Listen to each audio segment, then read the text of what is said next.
ചിരസ്ഥായിയായ നിലയിൽ തലമുറയിൽ നിന്ന് തലമുറയിലേക്ക് കൈമാറാൻ പറ്റിയതാവില്ല. അതുപയോഗിക്കുന്ന ഒരാൾക്ക് അയാളുടെ ഓരോ ദിവസവുമുള്ള അറിവിനെ മാറ്റേണ്ടി വരും.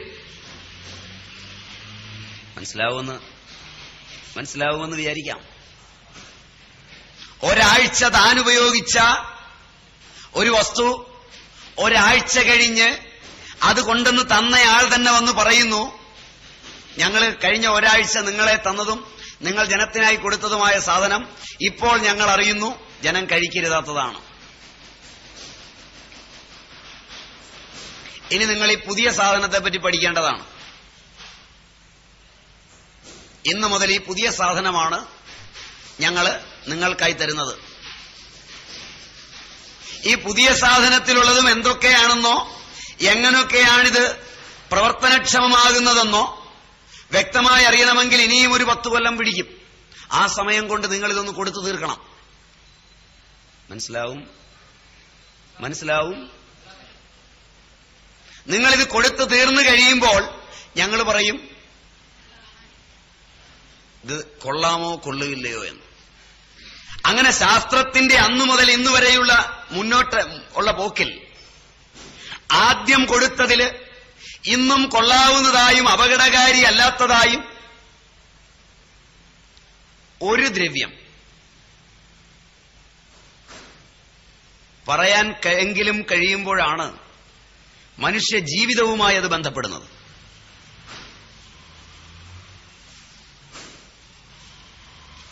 മനസ്സിലാവുമെന്ന് വിചാരിക്കാം.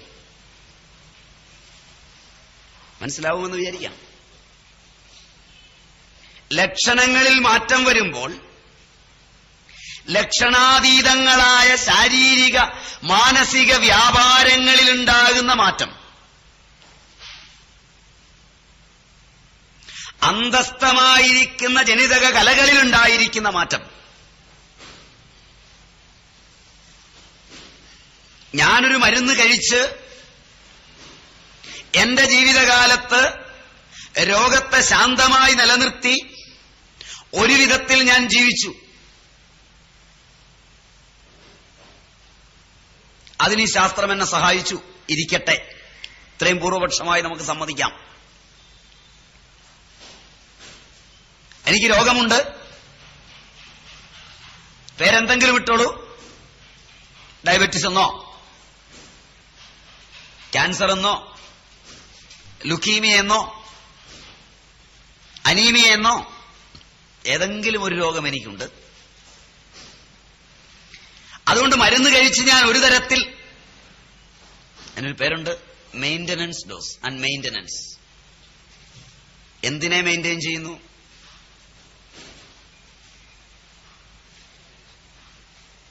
രോഗിയുടെ പക്ഷത്ത് അവന്റെ ജീവിതത്തെ മെയിൻറ്റെയിൻ ചെയ്യുന്നു. ഔഷധത്തിന്റെ പക്ഷത്ത് രോഗത്തെ മെയിൻറ്റെയിൻ ചെയ്യുന്നു. വ്യവസായത്തിന്റെ പക്ഷത്ത് കച്ചവടത്തെയും മെയിൻറ്റെയിൻ ചെയ്യുന്നു. ഇങ്ങനെയൊക്കെ പറഞ്ഞാൽ ഞാൻ വിമർശിക്കുകയാണെന്ന് മനസ്സിലാക്കില്ല എന്ന് വിചാരിക്കാം. അങ്ങനെ ആരെങ്കിലും മനസ്സിലാക്കുന്നെങ്കിൽ എന്നോട് ചോദ്യം ചോദിക്കണേ. ഞാൻ എവിടെയെങ്കിലും ഒരു കള്ളം ഉപയോഗിച്ചാൽ അപ്പോൾ പറയുകയും വേണം. അതാണ് 3 തലവും പറഞ്ഞത്. രോഗിയുടെ പക്ഷത്ത് ഞാനിത് കഴിക്കുന്നത് കൊണ്ടാണ് ഇപ്പോൾ കഷ്ടിച്ചെങ്കിലും ജീവിച്ചിരിക്കുന്നത്.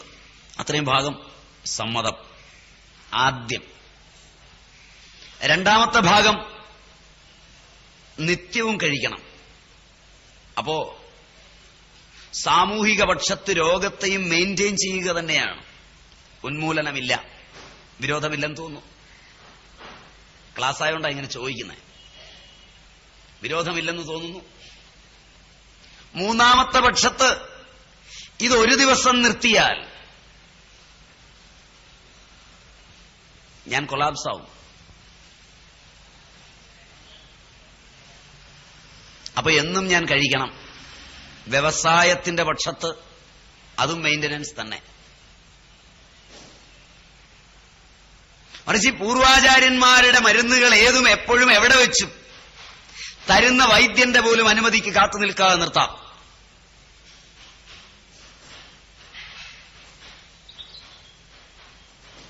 നിർത്തിയെന്ന് വിചാരിച്ച് അതുവരെയുള്ളതായ ഉത്കർഷം ഒന്നും പോവില്ല.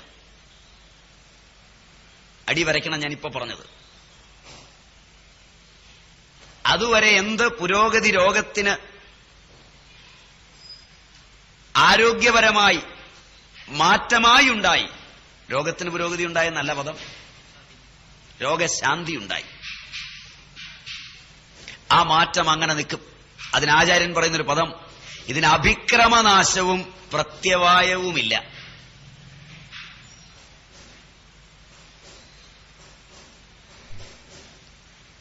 അപ്പൊ എത്രത്തോളം മാറ്റം വന്നുവോ ആ മാറ്റം സ്ഥായിയായി നിൽക്കും. ഒന്ന്. രണ്ട്, ഇത് അതിസൂക്ഷ്മങ്ങളായ ജീവകലകളെ ഉത്തേജിപ്പിക്കുകയല്ലാതെ നശിപ്പിക്കുകയില്ല.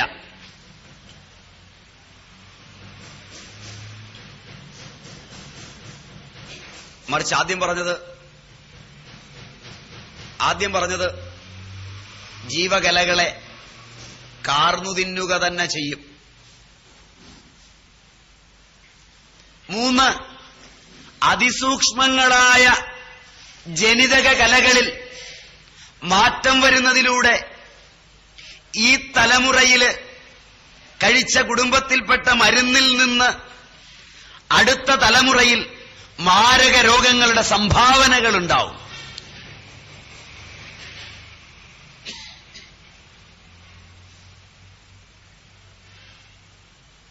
അവിടെ ഞാൻ ഉപയോഗിച്ച ജനിതകം എന്ന പദം നിങ്ങൾക്ക് വേണ്ടി പറഞ്ഞതാണ്. ഞങ്ങൾ പഠിക്കുമ്പോൾ ജനിതകമെന്നല്ല പദം, ജന്മങ്ങൾ, ജന്മാന്തരങ്ങൾ എന്നാണ് പദം.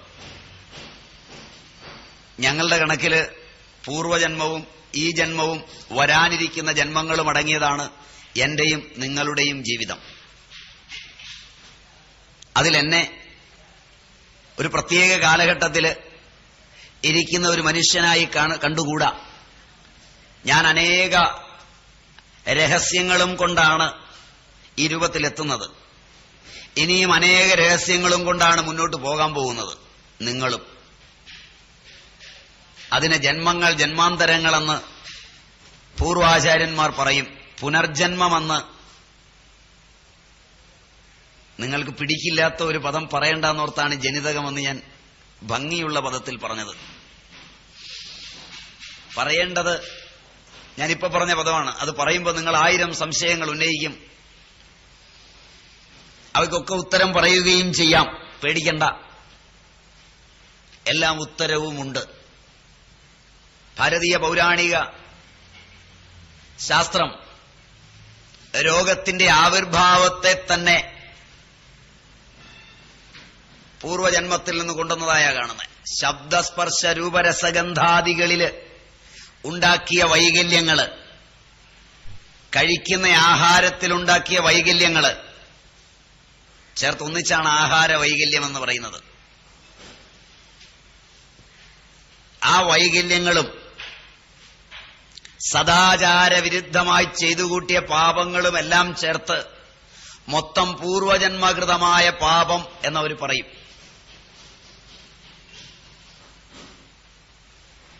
ഔഷധം കഴിക്കുമ്പോൾ അനുഷ്ഠിക്കേണ്ടുന്ന നിയമങ്ങൾ അനുഷ്ഠിക്കാതിരിക്കുന്നതുൾപ്പെടെയുള്ള പാപസഞ്ചയമാണ്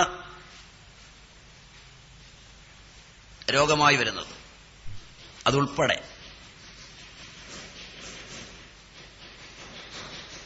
അവിടെ പാപത്തിനൊരു നിർവചനം ഞാൻ ആദ്യത്തെ ക്ലാസ്സിൽ പറഞ്ഞിരുന്നു. ഇത്രയും വിശദമായി എടുക്കുന്നില്ലായിരുന്നു എന്ന് വിചാരിച്ചിട്ടാണ് ഓടിച്ച് പറഞ്ഞു പോയത്. ഓർമ്മയുണ്ടാവുമെന്ന് വിചാരിക്കുന്നു നിങ്ങൾക്ക്.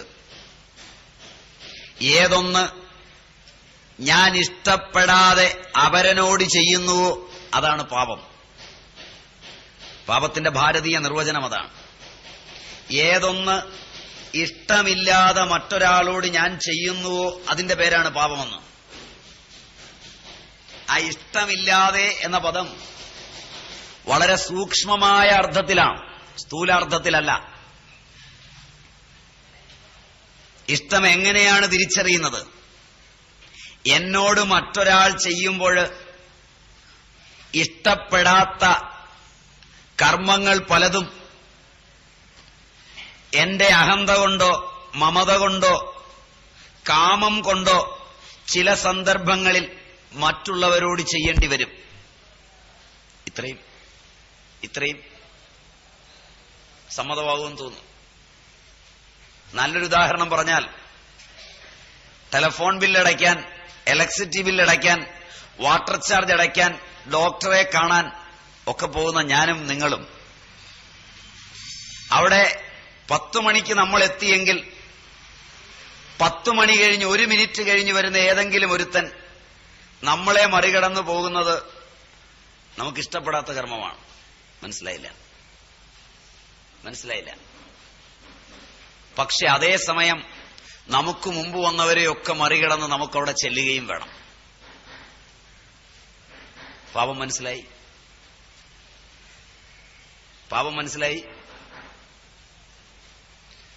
നമ്മളുടെ വീട്ടിലേക്ക് വന്ന ഒരതിഥിയോ നമ്മുടെ ഒരു ബന്ധുവോ തന്നെ ഒരു പൈപ്പ് ഓൺ ചെയ്ത് വെള്ളം കണ്ടമാനം കളഞ്ഞാൽ നമുക്കിഷ്ടപ്പെടില്ല. നമ്മളൊരു ലോഡ്ജിൽ താമസിച്ചാൽ രാത്രിയിൽ ഉറങ്ങുമ്പോഴും കൂടെ അത്രയും വെള്ളം പോകട്ടെ എന്ന് ഓൺ ചെയ്തിടും. ശരിയല്ല?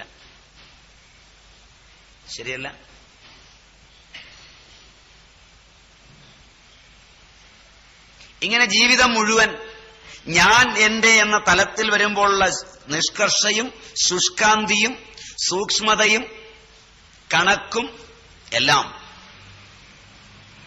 ഞാൻ അപരന്റെ എന്നാവുമ്പോൾ, പഠിക്കുമ്പോഴ് കളിക്കുമ്പോഴ് അച്ഛന്റെ പൈസ എടുത്ത് ചെലവാക്കുമ്പോ ലാവിഷായി ജീവിക്കുന്ന നമ്മളുടെ ആദ്യത്തെ ശമ്പളം മുതൽ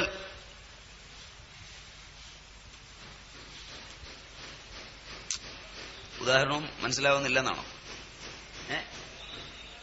മനസ്സിലാകാത്തതുകൊണ്ടാണോ? കൂടുതൽ മനസ്സിലാകുന്നതുകൊണ്ടാണോ ഈ നിശബ്ദത?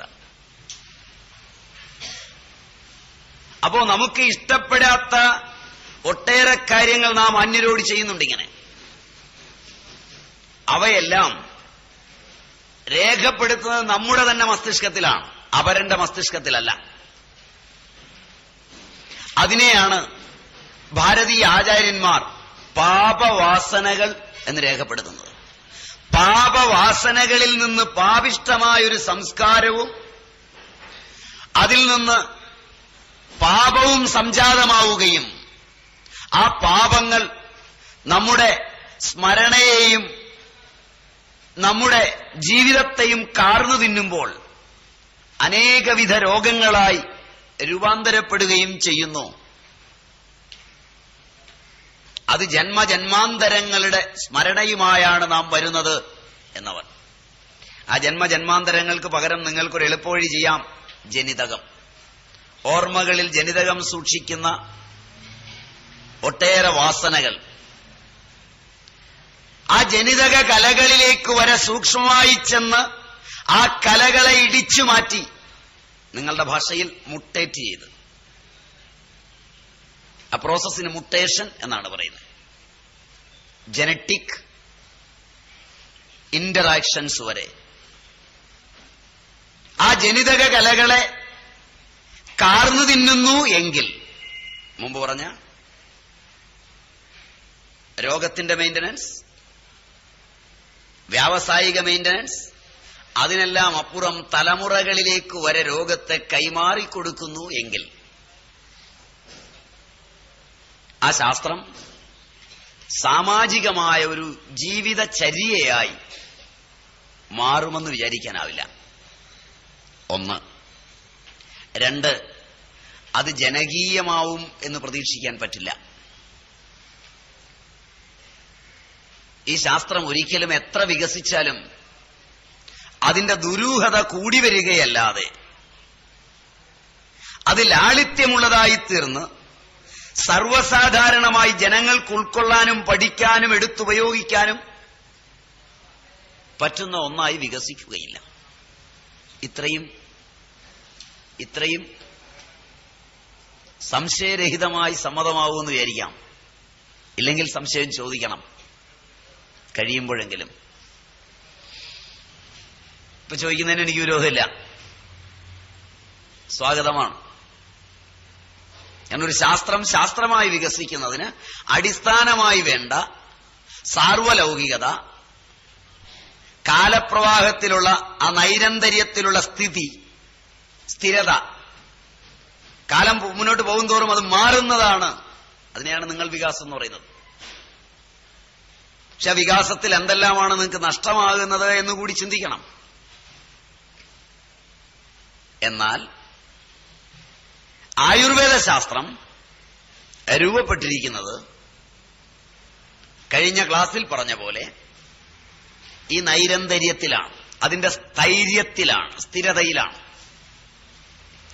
അതുകൊണ്ട് തന്നെ ആയുർവേദ ആചാര്യന്മാർ എത്ര പഴകിയവരാണോ, എത്ര പ്രാചീനരാണോ, അവരുടെ ഗ്രന്ഥങ്ങൾ എത്ര പ്രാചീനമാണോ അത്രയും കൂടുതൽ സത്യമാണ്. വൈദിക ആയുർവേദത്തിന്റെ മഹത്വം ചരകസുശ്രുതാദികളുടേതിനില്ല. ചരകസുശ്രുതാദികളുടെ വൈദ്യപാരമ്പര്യം, ധന്വന്തരി പാരമ്പര്യവും ചരക പാരമ്പര്യവും എന്നറിയപ്പെടുന്ന, ധന്വന്തരീയർ എന്ന് പറയുന്നതിലാണ് സുദർശിയൊക്കെ പെടുന്നത്. ആ പാരമ്പര്യം വാഗ്ഭടന്മാർക്കില്ല. അവരുടെ പാരമ്പര്യവും പ്രസക്തിയും ഇപ്പൊ ആയുർവേദത്തിനും ആയുർവേദക്കാർക്കുമില്ല. ഇപ്പൊ കാലം മുന്നോട്ട് വരുംതോറും ആയുർവേദമല്ലാതായിക്കൊണ്ടിരിക്കുകയാണ്. ഇപ്പൊ നമ്മൾ വൈദ്യന്മാരെയൊക്കെ പോയി കണ്ടാൽ അത് അവർ ആയുർവേദത്തിലല്ല ചികിത്സിക്കുന്നത്. ആയുർവേദത്തിൽ ചികിത്സിക്കാനുള്ള പരിജ്ഞാനവും കുറവാണ് പലർക്കും. പഠിക്കുന്ന അനാട്ടമിയും ഫിസിയോളജിയും എല്ലാം ആധുനിക വൈദ്യത്തിൻ്റെതാണ്. കോളേജിൽ പഠിപ്പിക്കുന്നതൊക്കെ ആധുനിക വൈദ്യത്തിന്റെ അനാട്ടമിയും ഫിസിയോളജിയും ഒക്കെയാണ്. അതിനൊരു കാരണവും കൂടെ പറയുമ്പോഴാണ് രസം. പ്രഖ്യാതനായ PS വാര്യർ വരെ ഇത് പറഞ്ഞിട്ടുണ്ട്. അതിന്റെ പോരായ്മ പരിഹരിക്കാൻ PS വാര്യർ താൻ തന്നെ ഒരു പുസ്തകവും എഴുതിയിട്ടുണ്ട്, അഷ്ടാംഗ ശാരീരം. ആയുർവേദത്തില് ശരീരശാസ്ത്ര പഠനം നന്നേ കുറവാണ്. ശരീരപത്മിനി തുടങ്ങിയ പുസ്തകങ്ങൾ കണ്ടിട്ടില്ലേ എന്ന് സംശയം. ആധുനിക കാലത്ത് സംസ്കൃത ഭാഷയിൽ കിട്ടിയിട്ടുള്ള 2 ഗ്രന്ഥങ്ങളാണ്. ഒന്ന് PS വാര്യരുടെ അഷ്ടാംഗ ശാരീരവും കവിരാജ് NN സെന്നിന്റെ ഒരു പുസ്തകവും. 2 സംസ്കൃതത്തിൽ തന്നെയാണ്. ഈ 2 പുസ്തകങ്ങൾ ഇന്ന് വളരെ അംഗീകരിച്ചു പോരുന്ന ഗ്രന്ഥങ്ങളാണ്. ആധുനിക വൈദ്യശാസ്ത്രത്തിന്റെ ശരീരശാസ്ത്രത്തെ ഉൾക്കൊണ്ടുകൊണ്ട് സംസ്കൃതത്തിൽ രചിച്ചിട്ടുള്ള വളരെ പ്രാമുഖ്യമുള്ള ഒരു കൃതിയാണ്, പഠനാർഹമായ കൃതിയാണ്. നിങ്ങൾ കണ്ടിട്ടുണ്ടാവും. നിങ്ങളുടെ ആയുർവേദാചാര്യന്മാരെങ്കിലും വായിച്ചിട്ടുണ്ടാവും. ഇല്ലെങ്കിൽ ഒരെണ്ണം വാങ്ങിക്കണം, വായിച്ചു നോക്കണം. ഇത് പഴയ പോരായ്മ നികത്താൻ വേണ്ടി രചിച്ചിട്ടുള്ളതാണെന്നാണ് അതിന്റെ അവതാരികയിൽ പറഞ്ഞിട്ടുള്ളതും. അതുകൊണ്ട് ഞാൻ അവതാരിക വെച്ചാണ് ആ പദം ഉപയോഗിച്ചത്. എന്നാൽ ആയുർവേദത്തിന് ഇവിടെയൊക്കെ സുതാര്യമായൊരു കാഴ്ചപ്പാടുണ്ട്. ശരീരശാസ്ത്രത്തിലായാലും ആ ശരീരശാസ്ത്രത്തെ അവർ കാണുന്നത് ഇന്ന് കാണുന്ന പോലല്ല. അത് ഉൾക്കൊള്ളാൻ ശ്രമിക്കണം നല്ല പോലെ. സാഖ്യം, വൈശേഷികം, ന്യായം, പൂർവമീമാംസ, ഉത്തരമീമാംസ, യോഗം, ഈ 6 ദർശനങ്ങളുടെ സമീചീനമായ അറിവ്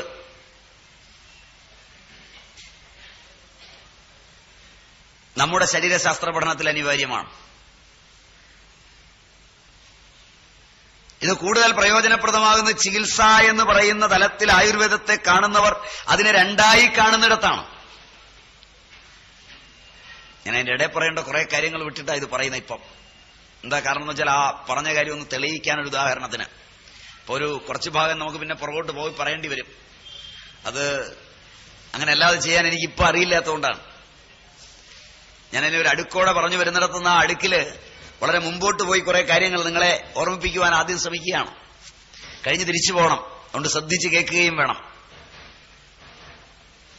ആയുർവേദം ദ്രവ്യ പഠനത്തിന്, ആയുർവേദം ഒരു ഭൗതിക ശാസ്ത്രമായാണ് സുശ്രുതനൊക്കെ കാണുന്നത്. അതുകൊണ്ട് ദ്രവ്യമാണ് അതിന്റെ പഠന വിഷയം. ഔഷധം ദ്രവ്യമാണ്.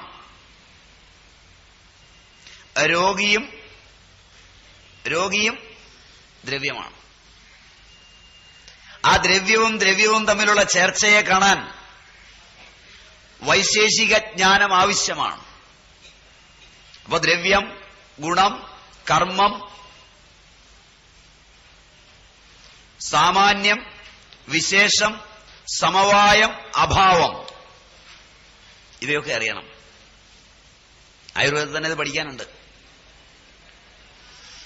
ഇതിന്റെയൊക്കെ ഒരു ദിഗ്ദർശനം മാത്രമേ ഇന്ന് കോളേജുകളിൽ കിട്ടുന്നുള്ളൂ. അതിനടിയിൽ റഫറൻസ് ഗ്രന്ഥങ്ങൾ എഴുതിയിട്ടുണ്ടാവും. നമ്മുടെ പഠിപ്പില് ആധുനിക വിദ്യ പഠിക്കാൻ പോകുന്നവർ പോലും സിലബസിൽ പറയുന്നതിനപ്പുറം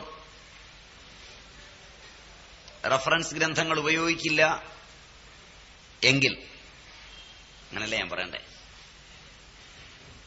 ഇത്തരം പ്രാചീന കൃതികൾക്ക് വേണ്ടി പ്രാചീന പഠനങ്ങൾക്ക് വേണ്ടി ചൂണ്ടിക്കാണിക്കുന്ന റഫറൻസ് ഗ്രന്ഥങ്ങൾ വായിക്കാനുള്ള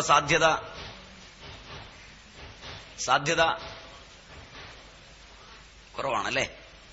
സമ്മതമാണ്. നിങ്ങളെ പറഞ്ഞ്, ഞാനല്ല പറഞ്ഞ്. ഞാനത് പറയാതെ ഇങ്ങനെ വെച്ചോണ്ടിരുന്നത് നിങ്ങളെ കൊണ്ട് തന്നെ പറയിപ്പിക്കാമെന്ന് വിചാരിച്ചാണ്. ഒരു ദിഗ്ദർശനം.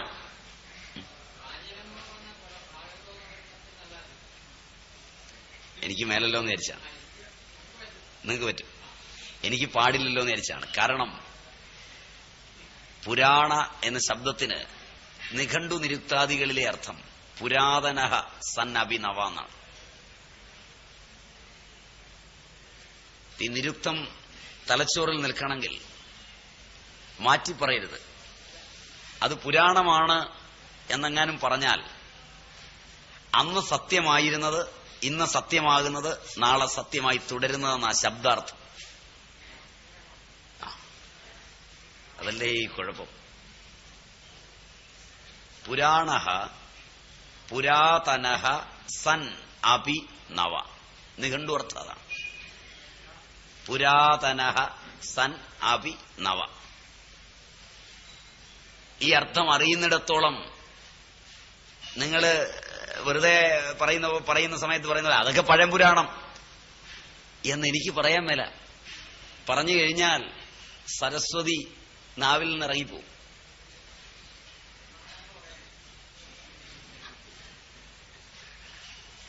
അവിടെ സരസ്വതി ആയിരിക്കണമെന്നില്ലല്ലോ, നിർബന്ധമില്ലല്ലോ. അപ്പൊ അതുകൊണ്ട് പുരാതനഃ സൻ അഭിനവ, ഏറ്റവും പഴയത്, ഏറ്റവും പുതിയത്. അപ്പൊ ഇങ്ങനെ വരുന്ന ആ ദർശനങ്ങൾ പഠിക്കാൻ പോകുമ്പോ ഇവരതുകൊണ്ട് വൈശേഷികത്തിന്റെ ജ്ഞാനം നന്നായി ഉപയോഗിക്കുന്നുണ്ട്. ദ്രവ്യ പഠനത്തില് ആയുർവേദം സ്വീകരിക്കുന്നത് വൈശേഷിക വിജ്ഞാനമാണ് തുടക്കത്തിൽ. ദ്രവ്യ പരിണാമത്തില് ആയുർവേദം സ്വീകരിക്കുന്നത് സാഖ്യവിജ്ഞാനമാണ്. ദ്രവ്യ പഠനത്തിന് സ്വീകരിക്കുന്നത് വൈശേഷികമാണ്. ദ്രവ്യ പരിണാമത്തിൽ സ്വീകരിക്കുന്നത് വൈശേഷികവും സാഖ്യവുമാണ്.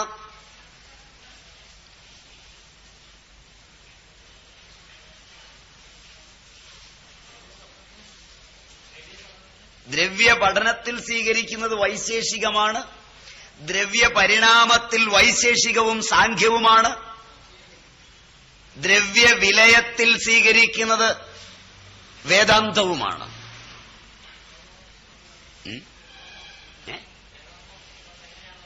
അത് പറഞ്ഞുതരാം, അത് എക്സ്പ്ലെയിൻ ചെയ്ത് പറഞ്ഞുതരാം, നന്നായി പറഞ്ഞുതരാം, പേടിക്കണ്ട. ആയുർവേദം പഠിക്കാൻ പോകുമ്പോൾ അതുകൊണ്ട് ഈ വിജ്ഞാന ശാഖകളിലൊക്കെയുള്ള താല്പര്യമുണ്ടാവണം. അതില്ലെങ്കിൽ ആയുർവേദം എന്ന് പറയുന്നത് ഒരു അന്ധവിശ്വാസമോ ഒരു അനാചാരമോ ഒക്കെയായി തോന്നാം. ആധുനികരായ ആയുർവേദ വിശാരദന്മാർ കൂടി ചില വേദികളിൽ നിന്ന് പറയുമ്പോൾ ഈ രംഗത്തുള്ള അവരുടെ അന്വേഷണമോർത്ത് നമുക്ക് പരിതപിക്കേണ്ടി വരും. എന്തെന്നാൽ ആരോ കുറെ പേർ ഊഹനത്തിലൂടെ കുറെ രോഗങ്ങളും അതിന് നാട്ടും പുറത്ത് കുറെ മരുന്നുകളും കണ്ടുപിടിച്ചു. ആ മരുന്നുകളൊക്കെ ചെടികളാണ്. ആ ചെടികളൊക്കെ ഉപയോഗിച്ചു. അതിൽ ഫലമുണ്ടെന്ന് ട്രയൽ ആൻഡ് എററിൽ കണ്ടുപിടിച്ചു. അങ്ങനെ കുറെ കാലം എഴുതി വെച്ചൊരു പുസ്തകമാണ് ഈ ആയുർവേദം എന്നൊക്കെയാ ധരിച്ചു വശായിരിക്കുന്നത്. അങ്ങനല്ലേ? അല്ലേ? അതിനൊരു സിദ്ധാന്തമുണ്ടെന്നും അത് അടിസ്ഥാനാംശങ്ങളെ ഉൾക്കൊള്ളുന്നുണ്ടെന്നും ഒക്കെ നാം അറിയുമ്പോൾ മാത്രമാണ് ആ പഠനം ശ്രദ്ധേയമാകുന്നത്. അതിന് ദ്രവ്യത്തെക്കുറിച്ചുള്ള പഠനം അനിവാര്യമാണ്. എന്താണ് ദ്രവ്യം? ദ്രവ്യം ഏത്? അതെങ്ങനെയെല്ലാം ഇതൊക്കെ വൈശേഷികത്തിലാണ് തരുന്നത്. ആ ദ്രവ്യത്തിൽ തന്നെ ഇരിക്കുന്ന ദ്രവ്യഗുണം, ആ ദ്രവ്യത്തിൽ തന്നെ ഇരിക്കുന്ന അപ്പൊ ദ്രവ്യം, ദ്രവ്യഗുണം, ദ്രവ്യകർമ്മം, അത് രണ്ടു വിധം. ദ്രവ്യം സ്ഥിരമായിരിക്കുമ്പോഴും അതിൽ നടന്നുകൊണ്ടിരിക്കുന്ന ചലനാത്മകതയാകുന്ന കർമ്മം, ചലിക്കാത്ത ഒന്നും പ്രപഞ്ചത്തിലില്ല. അതേസമയം ആ ചലനാത്മകതയെയും മറന്ന് ചലിക്കാതെ നിൽക്കുന്ന അതിന്റെ സ്ഥൈതിക പ്രക്രിയ, അതിന് കർമ്മം എന്ന് പറയും. കർമ്മം എന്ന് പറഞ്ഞാൽ ദ്രവ്യത്തിന്റെ ചലനാത്മകതയാണ്. ഒന്നാകെയുള്ള ചലനവും ചലിക്കുന്നില്ല എന്ന് തോന്നുമ്പോഴും അതിനുള്ളിലുള്ള ചലനവും. ആയുർവേദത്തിന് ഈ കർമ്മം വളരെ ആവശ്യമാണ്. ഓരോ ഔഷധവും അതിലെ ചലനാത്മകതയെ ഓരോ ഘട്ടത്തിലും ഉപയോഗിക്കേണ്ടി വരും. അതുകൊണ്ട് ദ്രവ്യം, ഗുണം, കർമ്മം, വിശേഷം. ദ്രവ്യം അതിന്റെ വ്യക്തി എന്ന നിലയിൽ, അത് വ്യക്തമാകുന്ന നിലയിൽ ഒന്ന് മറ്റൊന്നിൽ നിന്ന് വേറിട്ടിരിക്കുന്ന വിശേഷം കൊണ്ടാണ്. അതിന് സാമാന്യമായി ചില സ്വഭാവങ്ങൾ ഉണ്ടാവും. അത് സാമാന്യമാണ്. ഇതൊക്കെ ദ്രവ്യത്തിലിരിക്കുന്നതാണ്. അതിന്റെ സംബന്ധമാണ് സമവായം. അതേപോലെ തന്നെ ആ ദ്രവ്യം അഭാവമായി വരാം. ഇരുട്ട്, അങ്ങനൊരു ദ്രവ്യമില്ല. വെളിച്ചത്തിന്റെ അഭാവമാണ്. അപ്പൊ അഭാവമാണ്, ഇരുട്ട് അഭാവദ്രവ്യമാണ്. ഇതിലേതിലെങ്കിലും പെടാത്ത ഒരു ദ്രവ്യവും ഇല്ല. ഇങ്ങനെയാണ് വൈശേഷികൻ ദ്രവ്യങ്ങളെ തരംതിരിക്കുന്നത്. ആ ദ്രവ്യത്തെ ആണ് ആരോഗ്യമുള്ളവനും രോഗിയുമൊക്കെ ആഹരിക്കുന്നത്. ഒരു വസ്തു എടുത്ത് ആഹരിക്കുമ്പോൾ ആഹരിക്കുന്നതിന് മുമ്പ് അറിയണം ആ ദ്രവ്യം എന്താണെന്ന്, അതിന്റെ ഗുണമെന്താണെന്ന്. ഗുണമറിയാതെ ആഹരിക്കാൻ പോയാൽ അപകടമാണ്. ആ ഗുണദോഷ വിചിന്തനം നടത്തി ആ വസ്തുവിൽ അടങ്ങിയിരിക്കുന്ന സ്ഥൂലം മുതൽ സൂക്ഷ്മം വരെയുള്ള ഭിന്ന ഭിന്ന ഘടകങ്ങളെയും അവ പ്രത്യേകം പ്രത്യേകം ശരീരങ്ങളിലും അതുപോലെ സാമാജിക ശരീരത്തിലും ഉണ്ടാക്കാവുന്ന മാറ്റങ്ങളെയും പഠിക്കണം.